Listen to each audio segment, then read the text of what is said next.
The flight from Paris to Ouagadougou was nearly full, buzzing with business travelers, diplomats, and NGO workers heading to West Africa. First class was especially crowded, filled with European executives in sleek suits, sipping champagne and tapping away on tablets.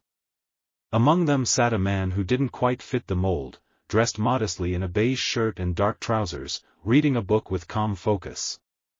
His name was IBRAHIM Traoré, and to the untrained eye, he was just another quiet traveler. Flight attendant Sophie Lamer moved through the aisles with grace and professionalism.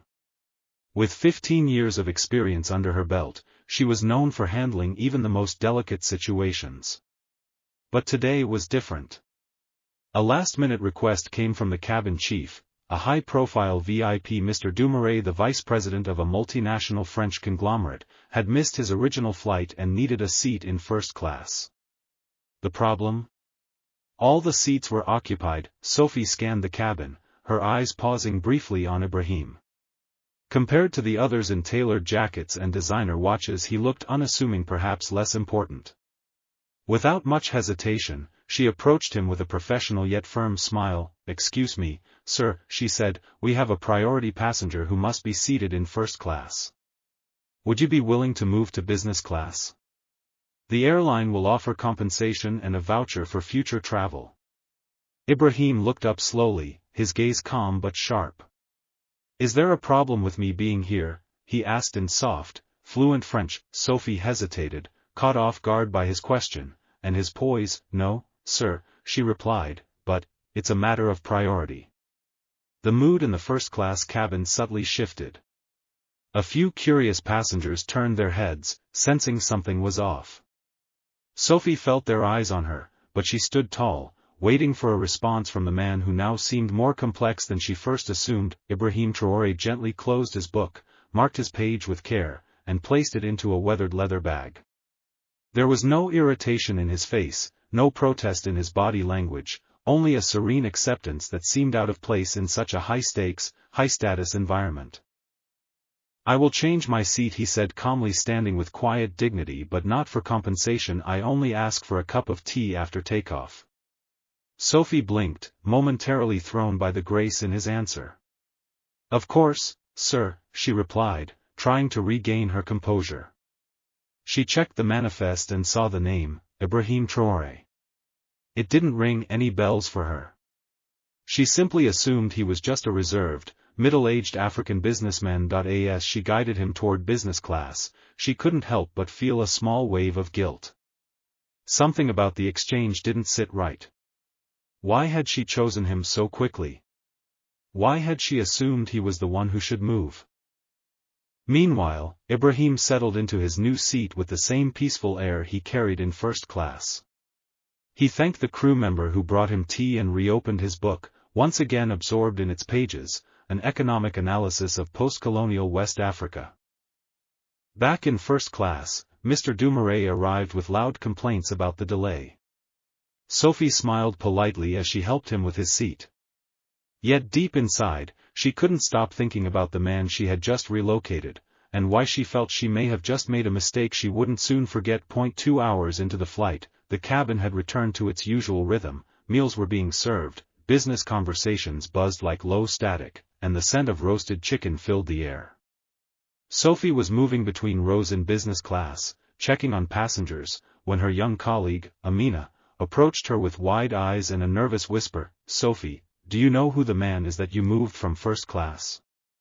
Sophie raised an eyebrow. "His name's IBRAHIM Traoré." "Why?" Amina's voice dropped even lower, nearly trembling.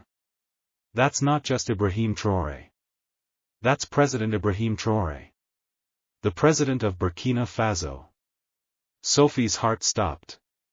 "That can't be right," she whispered. "He didn't have bodyguards. No entourage. Nothing. He's known for traveling in secret, especially for discreet diplomatic meetings. I just saw the updated security bulletin. The captain received a message from air traffic control. There's a delegation waiting to greet him on arrival." Sophie felt her blood run cold. The tray in her hands began to shake ever so slightly. She looked toward the seat where IBRAHIM now sat, reading quietly, his presence composed and unaffected. She had moved a head of state to business class for a French executive, because she assumed, based on his modest appearance, that he was less important. Oh no, she murmured, her voice thick with dread. What have I done? Amina gently touched her arm. He didn't say anything. Nothing. Not even a raised eyebrow. Just thanked me and took the tea. That's his way, Amina said. He's respected for being humble, he leads by example. Sophie suddenly felt a wave of shame. Not because she had followed orders, but because she'd made a snap judgment based on appearance. She'd treated a world leader like an ordinary man, and not in the good way. Back in the service area, Sophie leaned against the galley wall, still processing what she'd just learned.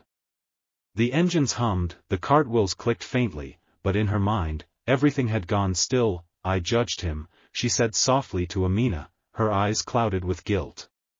He was the only one who looked humble.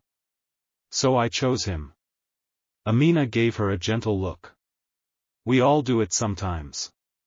We make decisions in seconds. But what matters is what we do once we realize we were wrong.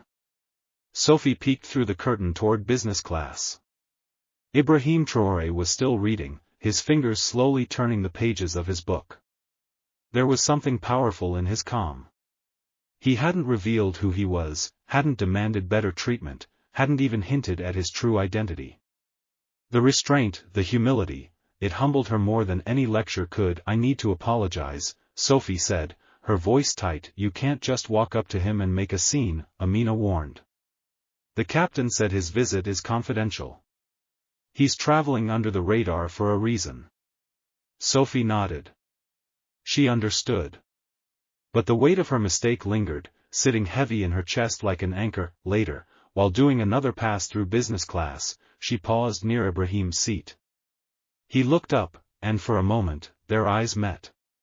His gaze wasn't stern or cold, it was kind. Curious. As if he could see her internal struggle.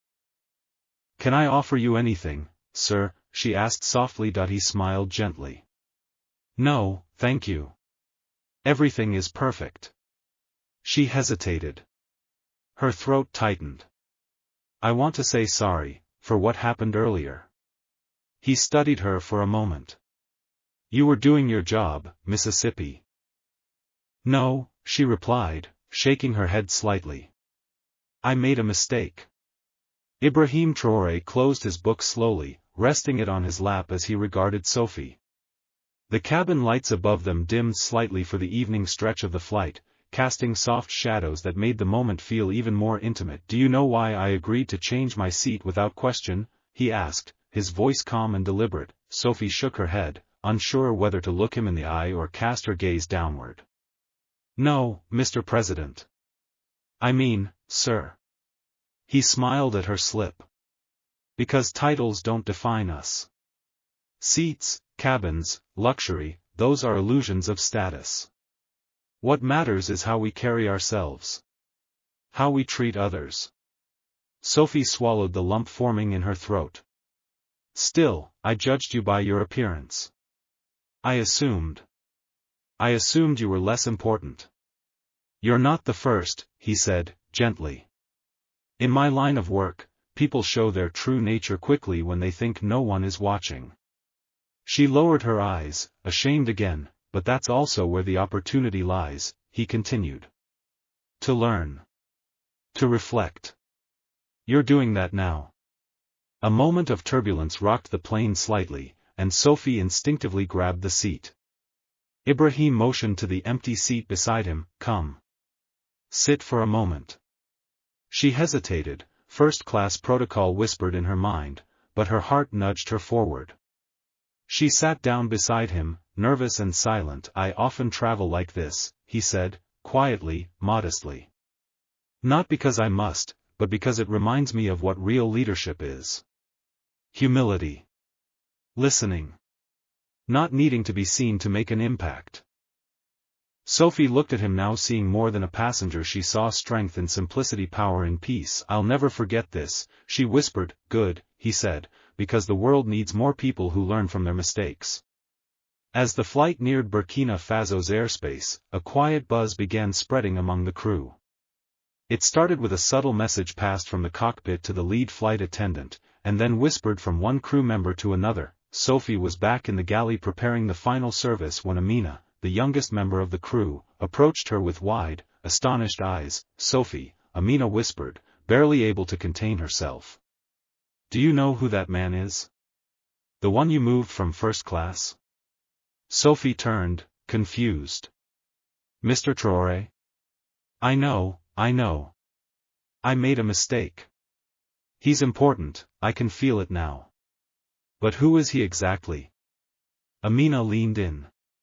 "That's Ibrahim Traore, the president of Burkina Faso." The words hit Sophie like a sudden drop in altitude. Her face went pale. "No. That's not possible. He's traveling alone. No bodyguards. No announcement." "He does that sometimes," Amina said. "Especially when traveling for quiet diplomatic talks. The captain just got word from air traffic control, there's a delegation waiting for him at the airport." Sophie leaned against the galley counter, her heart pounding. "Oh my God. I asked the president of a country to give up his seat. For a businessman. And he didn't even say a word about it," Amina added. "No protest. Nothing." Sophie peeked. Toward business class, there Ibrahim sat, calm as ever, sipping a cup of tea and reading his book as if nothing had happened. She felt her throat tighten. Shame. Guilt. And something else, awe. She realized then that true power didn't need noise or attention, it simply was. Amina placed a hand on Sophie's arm. "We all make assumptions. What matters is what you do next." Sophie nodded slowly, her mind spinning. It was time to do something right. Sophie spent the next half-hour battling with herself. Every time she walked past business class and caught a glimpse of President Ibrahim Traore's calm face, her stomach twisted tighter. How had she not seen it? Not his status, but his quiet presence, the way he carried himself, the grace in his silence. She didn't want to cause a scene. The flight was still midair, and she had been instructed to keep the president's identity confidential. Still, something inside her needed to make things right. Finally, as she cleared empty trays and checked on passengers in business class, she paused by his seat. He looked up from his book, sensing her hesitation. "Can I offer you anything, sir?" she asked gently. Her voice shook slightly. Ibrahim Traore gave her a kind smile. "No, thank you. Everything is perfect." Sophie looked down, unsure how to begin. Then she leaned in slightly and spoke in a low voice. "Sir. I wanted to say I'm sorry. What I did earlier, it wasn't right." There was a silence, but not a heavy one. He closed his book and studied her face for a moment, searching for sincerity. "You were doing your job, Mississippi.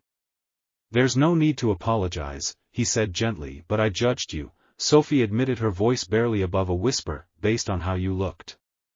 I assumed you were less important." He nodded slowly. "Many do. That's the world we live in." Sophie's throat tightened. "Why didn't you say anything?" Ibrahim leaned back, his voice as calm as ever. "Because it doesn't matter where I sit. It matters how I live. Leadership isn't in a seat, it's in action." His words pierced her, leaving a quiet, powerful impact. She walked away not just humbled, but changed. The rest of the flight felt different for Sophie. The luxury of first class, the hum of the engines, and the whispered conversations all seemed distant. Her mind kept replaying the words Ibrahim had shared with her. Leadership wasn't about titles or seats. It was about how you treat people. Simple. Humble. As she walked back to the galley to prepare the final service, her thoughts were interrupted by Amina, who approached with a knowing look. "So, how's it going with Mr. Traore?" Sophie paused, looking at Amina. She had expected to feel embarrassment or regret, but now she just felt reflective. "It's going well. I think I've learned more in this one flight than I have in years of flying. Amina smiled. I told you. He's a man of wisdom. People respect him because he's not flashy. He doesn't need to be, Sophie nodded. I've always thought leadership meant being seen, being important. But now, I see it differently. It's not about showing off or needing recognition. It's about how we show up for others, in every small moment. Exactly, Amina said, her voice soft. The best leaders inspire without ever saying a word. They lead by example. Sophie felt a weight lifting off her shoulders. It was as if something had clicked inside her, a lesson she would carry with her beyond this flight. As the plane began its descent, Sophie found herself looking out the window. The sky had turned a deep orange as the sun began to set, casting a peaceful glow over the landscape below. It was beautiful, and for the first time in a long while, she felt a deep sense of gratitude for the small, unexpected moments that shaped her journey. Sophie returned to her duties with a renewed sense of purpose, knowing that no matter where she went, she would carry the lessons of this flight with her forever. As the plane approached Ouagadougou, Sophie's heart raced. The magnitude of the situation was beginning to settle in. She had unknowingly asked the president of Burkina Faso to give up his seat, a man known for his humility, and yet he had not reacted the way others might have. He hadn't flaunted his position or made a scene. Instead, he had quietly accepted the situation, teaching her something profound about grace and dignity. She glanced across the cabin once again at IBRAHIM Traoré. He was still reading, still calm. The other passengers, however, were beginning to whisper among themselves. Some had figured it out, some hadn't. But as the flight drew closer to its destination, the energy in the cabin subtly shifted. People were starting to look at IBRAHIM differently. As Sophie made her way to the front of the cabin to speak with the captain, she couldn't help but notice the subtle shifts in the passengers' demeanor. There was an air of respect growing toward IBRAHIM. Even those who had no idea who he was seemed to feel his quiet authority. Sophie stopped by the cockpit and shared her concerns with the captain. I think we need to fix this. We can't just leave it as is. Mr. Traoré deserves to be treated with respect. The captain nodded. Agreed. I've already made arrangements. Let's make sure he is given the respect he deserves. Sophie knew this moment was pivotal. She had made a mistake, but this was her chance to correct it. She wasn't going to let the opportunity slip away. With newfound resolve, Sophie turned and walked back to business class.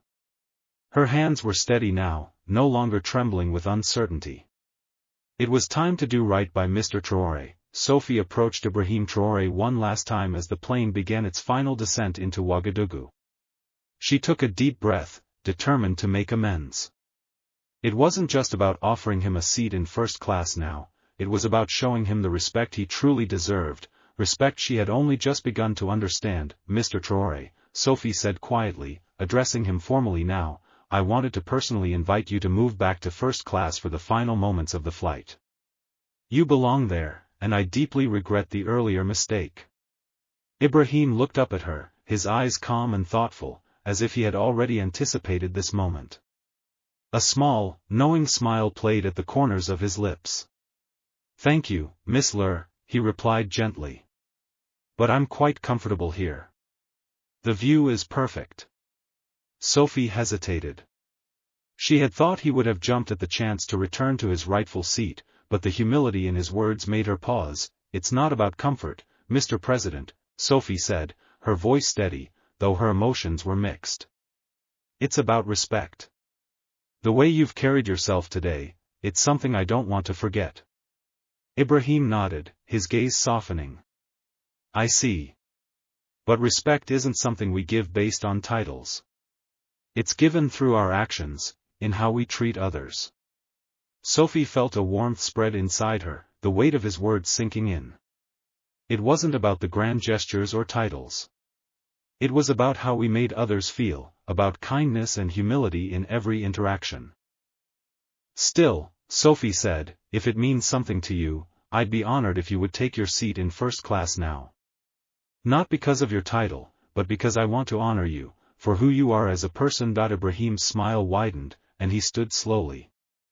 You honor me already, Miss Lur. I'll come, but only because I know this matters to you. As they walked together through the cabin, Sophie couldn't help but notice the shift in how the passengers looked at him. There were no gasps, no overt recognition, but there was something quiet, a deep respect that flowed through the air. IBRAHIM Traore's dignity didn't need to be announced. It was felt, even without the luxury of a first-class seat. When the plane landed in Ouagadougou, Sophie stood by the door as the passengers disembarked. She watched as Ibrahim was greeted not with fanfare, but with a quiet, respectful welcome. There were no grand speeches, no red carpets, just a small group of people who knew what really mattered. In that moment, Sophie understood. True greatness wasn't loud. It didn't need to be declared. It was simply lived, in every small act of kindness, humility, and integrity. As the doors of the plane closed, Sophie felt a shift within herself. She had learned a lesson she would carry with her forever. If you've learned something from IBRAHIM Traore's story about the true meaning of respect, humility, and leadership, share this message with others. Let's remind ourselves that greatness isn't about titles or appearances, but about how we treat each other. Don't forget to like, share, and subscribe for more inspiring stories that remind us of the values that truly matter. Tell us in the comments, how have you experienced a lesson in humility that changed your perspective?